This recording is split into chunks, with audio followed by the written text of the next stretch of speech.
ஒரு கோபம்னா இந்த மாதிரி காட்டணும். ஒரு காதல்னா இந்த அளவுக்கு இறங்கி செய்யணும். விடாமுயற்சினா இந்த மாதிரி இருக்கணும். அப்படிங்கிறதுக்கு முழு உதாரணமா இருக்கிற ஒரு மனுஷன் தான் மவுண்டைன் மேன். யார் இந்த மவுண்டைன் மேன்? இந்தியாவையே திரும்பி பார்க்க வச்ச ஒரு மனுஷன். இந்த மனுஷன் மேல ஒரு கதையே எழுதியிருக்காங்க. ஒரு படமே எடுத்திருக்காங்க. அப்படி என்ன சாதிச்சார் இவரு?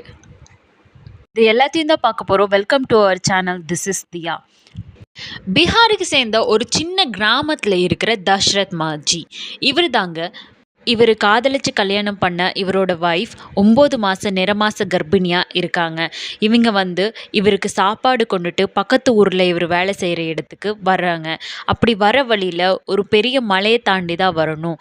அப்படி வரும்போது கால் தடிக்கு கீழே விழுந்து தலையில் அடிபட்டுறது. அதுக்கப்புறம் இவங்கள ஹாஸ்பிட்டலுக்கு கூட்டிகிட்டு போகும்போது 55 கிலோமீட்டர் அந்த மலையை சுற்றி போக வேண்டியது இருக்குது. அப்படி கூட்டிகிட்டு போகும்போது இவங்களோட உயிர் பறி போயிருங்கிறதுக்காக மலையும் தாண்ட முடியாது. இப்படி இருக்கிற சூழ்நிலையில் பாதி வழியிலேயே இவங்களோட ஒய்ஃப் இறந்து போயிடுறாங்க. குழந்தைய மட்டும்தான் காப்பாற்ற முடியுது.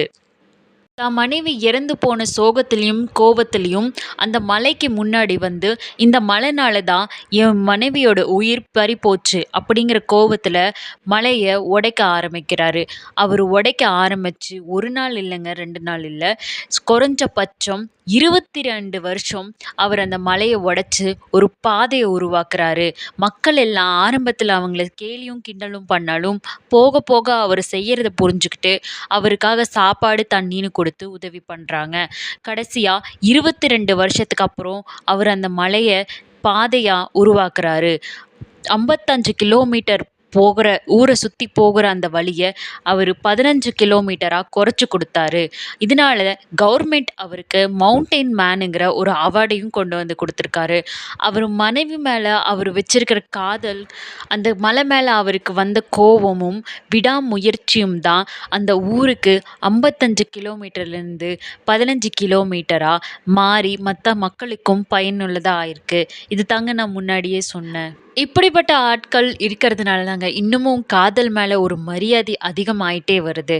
வீடியோ பிடிச்சிருந்தா லைக், ஷேர் அண்ட் கமெண்ட் பண்ணுங்கள். ப்ளீஸ் சப்ஸ்கிரைப் பண்ணிக்கோங்க.